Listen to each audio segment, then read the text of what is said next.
NABN, New Africa Broadcast Network.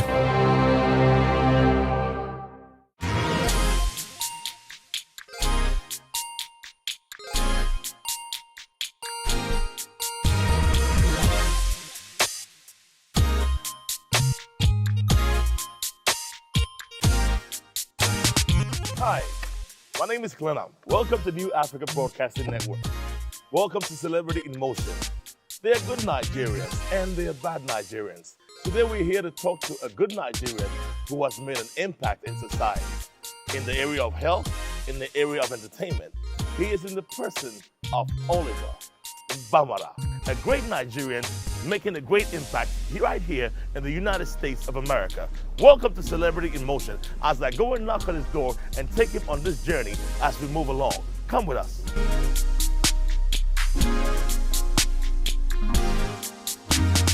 Hi, Oliver. How you doing? Great. Good to have you. Welcome to Celebrity in Motion. Oh, thank you. I thought I should stop by today and talk to you. I've heard a lot of interesting things about you. Really? Yeah, let's take a ride. Oh, good.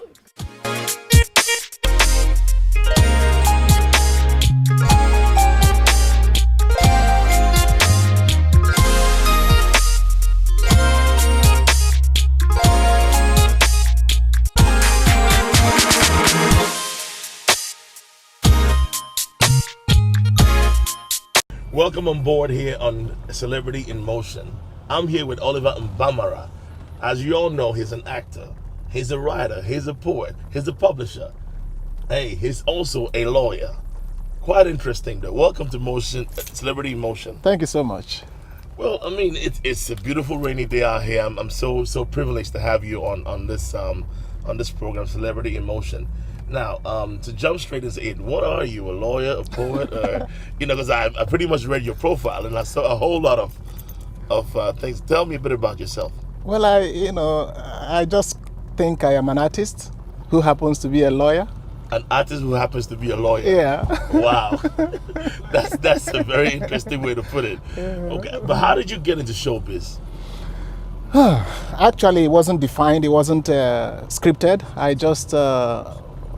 I got interested in theater right from when I was very little, kindergarten, if you would say. I was doing concerts, and as I grew, I had it at the back of my mind that I wanted to do something that has to do with entertainment. Okay. And even after I graduated as a lawyer, I continued with my trade in the entertainment and artistic area, and started writing books, scripts, poems, performing on stage. And when Nollywood became Nollywood, we also jumped on board to... So that was prior to Nollywood? Prior to Nollywood, yes. Wow, that's pretty interesting. Well, let's talk about your career as a lawyer. Being that you're a lawyer both here in the U.S. and in Nigeria, how are you treated in the courtroom? Actually, the beautiful thing about law is that law is strictly about law. Of course, there are circumstances where maybe your background may play a role, but in most cases, the focus is on the law. When I was in Nigeria, of course, I practiced as a lawyer. Well, there isn't any problem with that because Nigerians are Nigerians. There is no issue of race or anything like that. It's what you know that tells who you are as a lawyer. When I got here, I was also fortunate to be working in an environment that doesn't actually emphasize race. If not, I wouldn't have been a judge if that was the case. But every once in a while, you get clients or appellants or people who have issues with race, even if it's not declared, but you see the resentment in the fact that an immigrant of a darker skin color is adjudicating over a Caucasian in America. Yeah, so that's true. Wow. Well, how long have you been practicing law before I get into the... I was actually called to bar in 1990. 1990? Yes. That's a long time ago. Yes. And I was, that's the Nigerian bar. I came to the US and I was called to bar in the US in 2000. Administratively, yes, knowing that, the law profession is the legal, practice is a very hectic, practice. How do you juggle that with entertainment and? Very interesting, but I think basically it's all about sacrifice. You have to give up this to do this. 24 hours actually. Sometimes I usually would want more than 24 hours, but that's what it has to be. It has to be 24 hours a day. I would want more than 24 hours a day. Yeah. Quite interesting. But I don't think God will grant me that permission at this point. So I make do with 24 hours. But it's about sacrificing less sleep, less time for things that are not my focus. But that doesn't mean for things that are not your focus. Yes. Now that is a profound statement. But at the same time, I do. Some people read that to think that I don't have time to play. No, I do play. I do play. When I play hard, But just like you work hard. Yes, you play hard. Okay. Well, viewers, we are with Oliver Mbamara, a Nigerian doing great things in the United States and, of course, all over the world. You are on Celebrity Emotion. When we come back, we will be talking to him about Nollywood. The if, the buts, the maybes, the do's, the don'ts, the possibilities, the impossibilities. You are watching Celebrity in Motion. We'll be right back.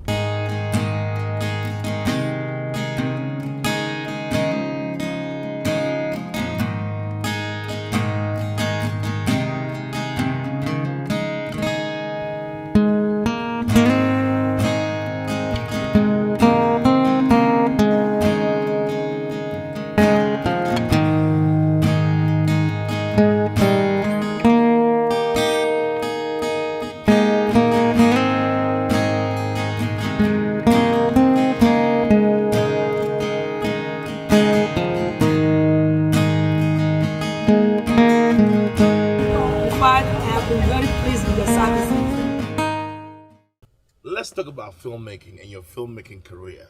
Now, tell me a bit about your filmmaking career. Well, I haven't been into artistic works for a long time. As I grew, I was involved in plays, stage performances, and poetry and all that. And eventually, before the advent, or just about the advent of Nollywood, I started looking at turning some of these stories into films. And Nollywood came along, and it was an opportunity for me to also explore that aspect of my desire, which is telling stories through filmmaking. Telling stories through filmmaking. And this started here in the United States, or? Actually, I started in Nigeria, but it wasn't much, because that was just about when Nollywood was kicking off. But when I got to the US, I did a play off Broadway called Prisoner of Calacry. I played the lead role in that play. Then I did a few stage performances. And when a group of Nigerian actors came here in 2004, brought by a fan, some of them asked why we are not doing films here. So we thought of it and said, I had the story I was writing called Conflicts of an Immigrant, which was my experiences about the cultural conflicts as an immigrant between what the experiences of an immigrant here. We decided to turn it into a movie called This America, which is like a groundbreaking film in the Nollywood USA. I saw that movie. Thank you. Yeah. You liked it, I hope? Yeah, great movie. Good. Yeah. Good. Right. Oh, I mean, the fact that you use non-Nollywood actors, does that affect your viewership or your patronage? Yes and no. Yes, because, let me say no first.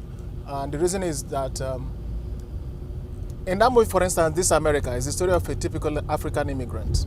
And in Nollywood, there's what is called, especially in the Nollywood in the continent, back in the continent, there's what you call known faces.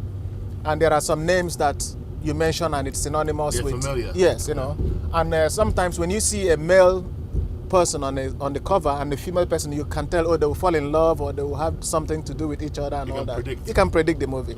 And that's something I don't just like. I don't like you predicting my work. I like to keep on twisting it to the end. But it's not something against anyone. It's just my trying to relate with the audience. If I'm telling a story about an African immigrant here, and I use a face that is based in Nigeria, to me it takes away something from the story. Wow, that's very profound. But when you tell the story and you're using a face that is not that familiar, because the story is in itself doesn't need that familiarity in terms of bringing out the story. It may actually distract from the reality of the story. I know we've done screenings here and people have actually thought it was a documentary.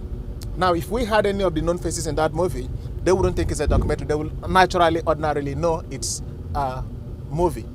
But that's not to say that we don't also think that the known faces can be applicable in some cases. And that is where the yes comes in. That's where it affects the audience. There's a part of the audience that will pick up a movie just because a face is on it. And the sad part is that sometimes, regardless of the face that's on it, the story may not be that engaging. But before you know it, they already have the movie at home and they're watching and then they're complaining that this story is maybe not that good. Because of course these known faces are good actors. They are good, they've done good movies. So the tendency to pick up their work is there to think that you're going to enjoy the movie. But when you find out that the storyline doesn't tally with the face, it becomes an issue. So that's why we have to be careful. In some stories, you may need the face. If your audience is geared towards that audience that's always attracted to that face. But when the story you're trying to reach out, like this America, we were trying to reach out not just to the African audience, we're trying to reach out to Americans here, we're trying to reach out to African Americans, to Caucasians. And when we had the screenings here, we actually saw that play out because you had camps of people saying it's a documentary, this say no, it's based on real life, this is fiction, and that's what we wanted going, the discussion about the experiences of an immigrant here. Oh wow, that's interesting. And that was the first movie you produced? Yes. Over here? Yes, I co-produced it with my colleague, my longtime colleague, Beta Sagomo and Felix Noram. We started the trial thing to get the movie out, and after then, we went on to do other movies. How did that movie do? Because considering piracy in the industry, I mean, how does that affect your sales and stuff? Well, that movie, This America, like I had mentioned, is in a class of its own because it came out at a time when Africans weren't into movie making. Before This America, there has been maybe 2 or 3 other Africans who've done movies here. But This America was the major movie that got it going, and people now started saying, oh, we can do a movie. And after This America, a lot of Africans got on board and started doing movies.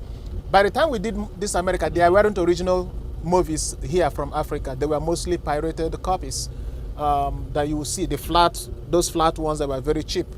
But after This America, other people started doing movies, and then we started having the issue of whether it's original or not. At the time we did This America, the choice was there.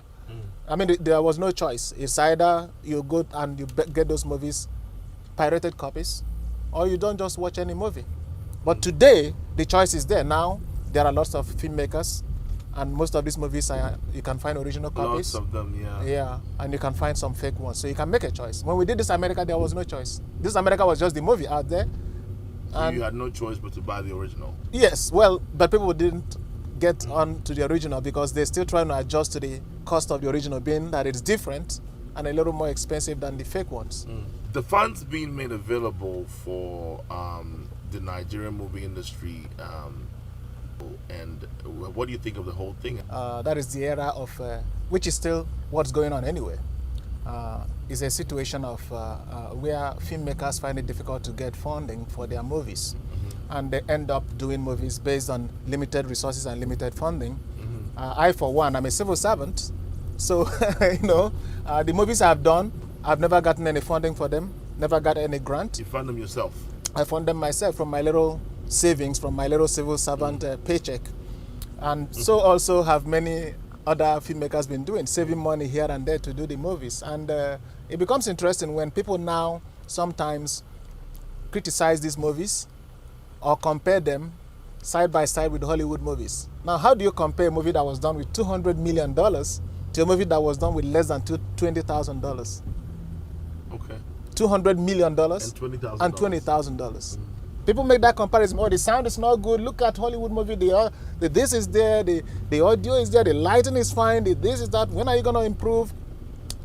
That's an aspect they don't understand. The other aspect is that this if you look at the history of Nollywood, nobody said, okay, let's start this industry, give them funding to go and do these movies. Nollywood was like, it was a surprise. Some business guys came together thinking of how to push their content. They said, we'll put some video on VHS and sell it and make money. That was how the whole thing started. Then we did the groundbreaking movie called Living in Bondage, and that was it. And it picked up from there. So eventually you find that funding has always been an issue. And it also has impacted the quality of the movies.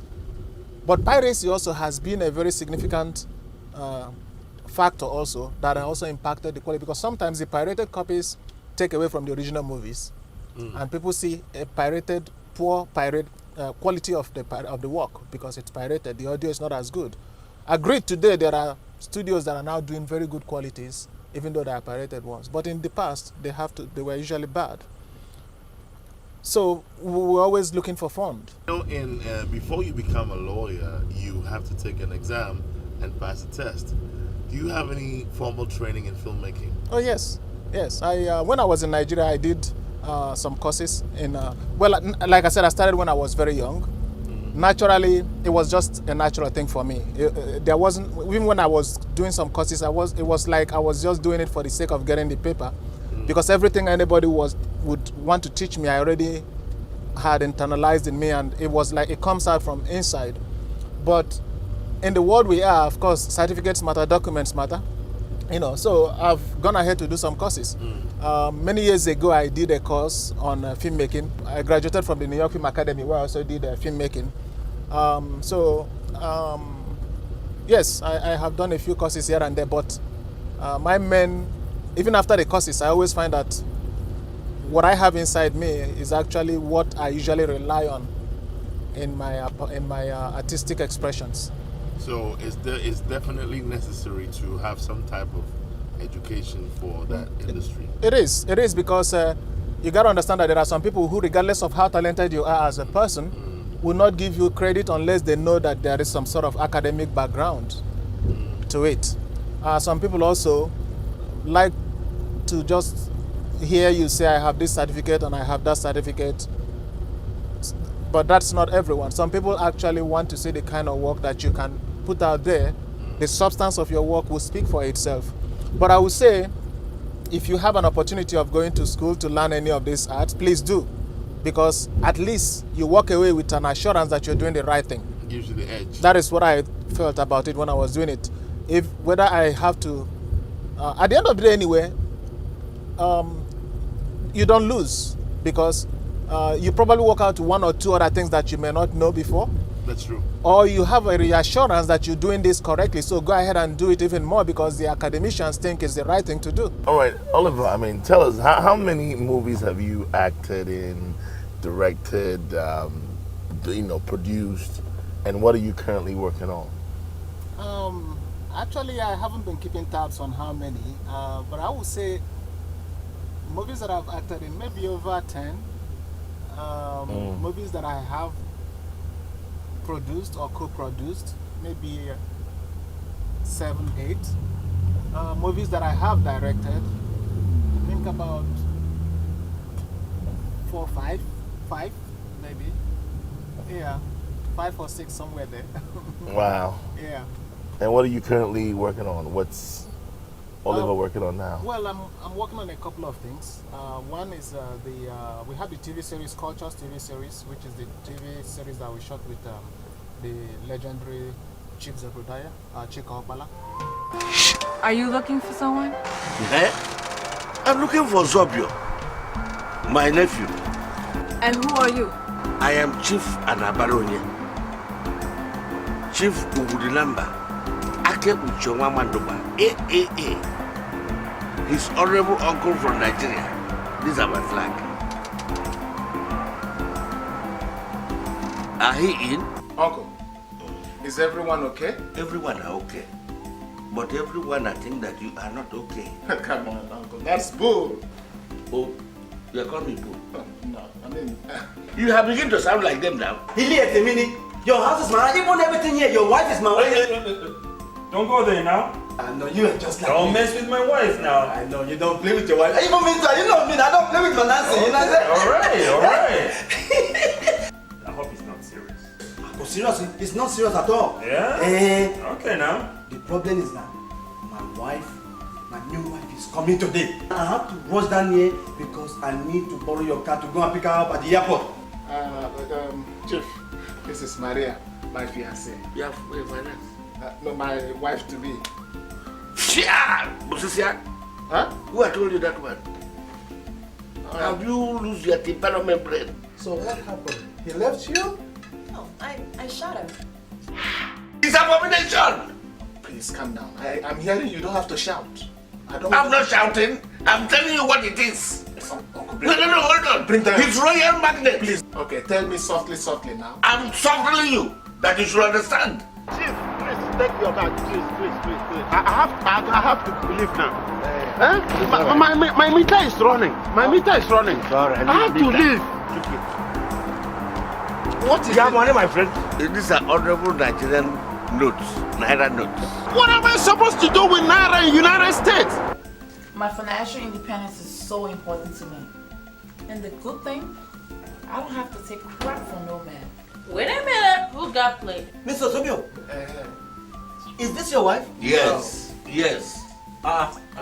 Very, very marvelous. Very surprising. I just did enjoy, see.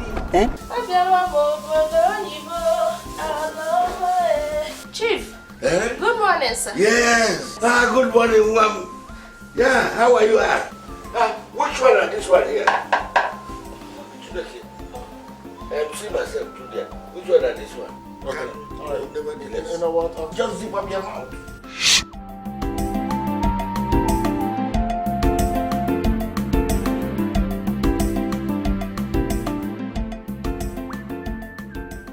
To push for TV, and we are hoping that it gets picked up somewhere so that we can continue the series. We have 17 episodes all shot and ready to go, but we are ready to go beyond the 17 episodes. You mean here in the US? We did it. Or We worldwide? shot it here in the US, but we are looking for market anywhere, whether it's here or in Nigeria, you know. And I mean broadcast. Okay, so we have released 1, 2, 3 episodes as a pilot to promote the other subsequent episodes. But we are ready to go on once that one gets picked up. We're still having negotiations going on. So if it gets picked up, we'll continue to do that. So that's one thing. We also have a movie version of the movie for the people who may want or prefer a movie version of it, which is called Instead of the TV series. TV series. Yes, you know, it's the TV series about 7 hours together. You cut it down to about 2 hours as a story, as a movie story. Compressed. And the movie is called A Wife for Ozobio. We have that ready. We're gonna be putting out soon if people are interested in it as a movie.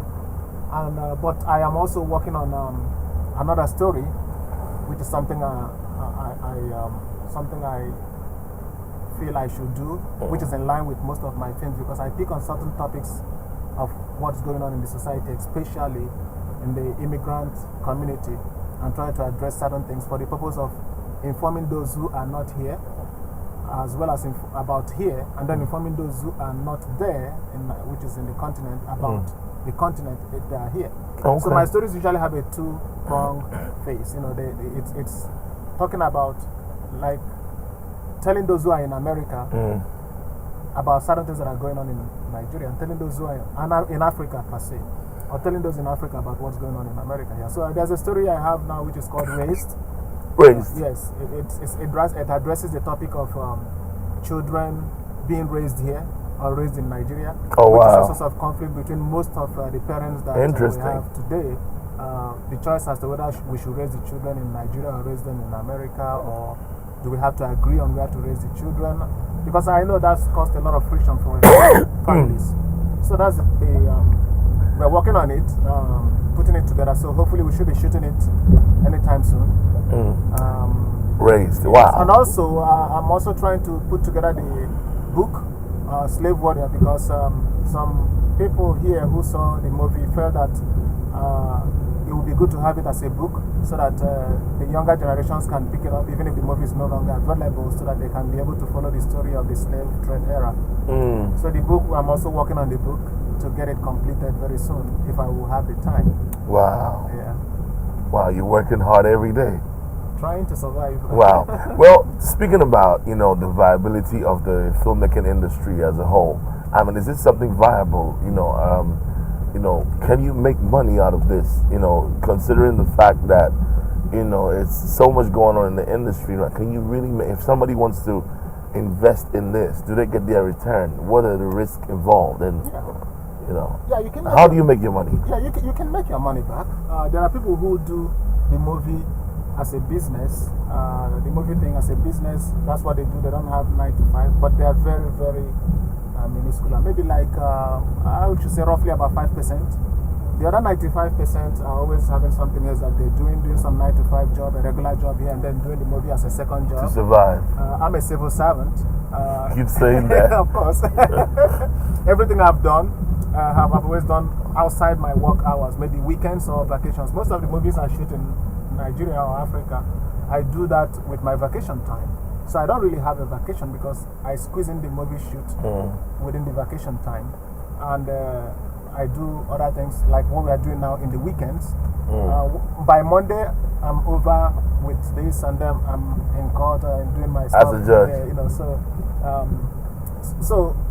But that has a limitation on how much I can make from the industry because I don't have all the time that it requires to really pursue it to that extent. That would not make me say you don't make money from it. But for me, the reason why I've always continued to do this is the passion for it. And the passion for me is the reason why I'm still in it. If I was doing it just because of the money, that doesn't mean I don't like the money. If you give me some word now, I'll take it. I have to use the money because we need the money to buy equipment, pay your artists, do what you got to do to have the movie quality the way you like it. But it's not what's driving me. I'm driven by the passion for it, the ability to tell some stories that I think has to be told because Africans have a lot of stories that need to be told that are not being told. So we have to tell the stories, and if money is the drive alone, we would have left this business. But to come back to the question about whether you can make money from this, yes, the answer is yes, you can make money. It's tough because pirates actually take a good chunk of the money that would come to the filmmakers. So it's difficult to make the returns. It's very hard, but I think we are coming to a point in the industry where the industry will begin to have some standard that will now begin to cause the returns to start flowing in. So right now it's tough, but I will say we don't have to give up. We just got to keep going. We still got to let the passion drive us because it's the passion that is driving. We are laying foundation for the future generation in this industry. Okay. That's what we are doing. We may not be the people to enjoy what we are trying to do right now. But the future. But the future, the younger ones, the younger generation are going to enjoy it. It's only a matter of time. Right now, we don't have a standard of distribution for African movies. And that's one of the reasons why we don't make money. You go, you spend your money, you finish doing the movie, you go to a marketer. The marketer is trying to give you 10-20% of the cost of the production. Which means that's a loss. So at first you say, no, I'm not going to take it. No way, I'm not going to take it. Then you look left, look right. You go back and you take it. And but there are people who have been persistent, found a lot of ways to make their money back. And every once in a while there is 1 or 2 or 3 movies that try to get the money back. So I would say people are not making money, but it's very tough. Well, there's a notion that Nigerian filmmakers are doing their own thing. Everybody's doing their own thing, and everybody in their own small way are successful in their own small way. However, looking at the bigger picture, what do you think of the idea of joining forces with some of these, doing their own thing producers, so we can all paint a much bigger picture and actually merge Nollywood with Hollywood, or make it bigger? Yes, of course, there are people who are doing their own things, but there are many of us are also very willing to collaborate and do something bigger. But it's not just about the collaboration. And if you have a good story, you can do a good story, and a good story will stand on its own, and it will succeed. In most cases, may even succeed more than that which a lot of people come together to do. Not because the small story is better, but because the storyline catches something about the audience that they love. So we don't have to just surrender to the fact that we cannot have a mega buster or a major production because we are not coming together. We can't surrender to that. The little things that we are doing, we can still make it. I'll give you an example. The movie called Sosi, which was done in South Africa, about a kid who grabs a baby, steals a car, and then finds out that there's a baby in the back, and then has to bring the baby back. And that was what the story was mainly about. That was the story that gave the guy from South Africa, the director, Blem Camp, if I'm not mistaken, gave him the breakthrough. It wasn't a big budget movie. He did it on his own. But it became a big hit. Yeah, somehow he was able to get some producers behind him to push it, and it was a big hit. And now he's doing it. So we can still make it, even if we are doing our little things. But that doesn't mean we should also not consider collaborating. Yeah. If the opportunity comes, we should do that, because you will also get more heads together and a lot of expertise together, resources together to be able to do something better. I gotta say though that the collaboration is not the main challenge. The challenge is the funding, because even when you collaborate, you still need money. That's true. You know. Well, I mean, before you go, it's really been interesting. You've given me a lot of insight. I mean, I've gotten to know you better. Probably I'll be on the next cast. But anyway, you know, before you go, tell us a bit about your family. You're married, are you single, you have kids? You know, I'm getting a bit in your Kool-Aid, I know, but, you know. Well, I'll try to keep my family away from the public eye. You know, some of us are... It's a business. The entertainment business is a business that always got to keep you out there. But when some of us, when we have the opportunity to always stay behind the scene, we like to grab that opportunity, and we don't jump at every opportunity to put ourselves out there. And because of that, we also try to keep things like family away from the public eye, and because of that, it's difficult for me to answer your question. So you are pretty much avoiding that question. Okay, understandable. In a nutshell, the good you do represents who you are.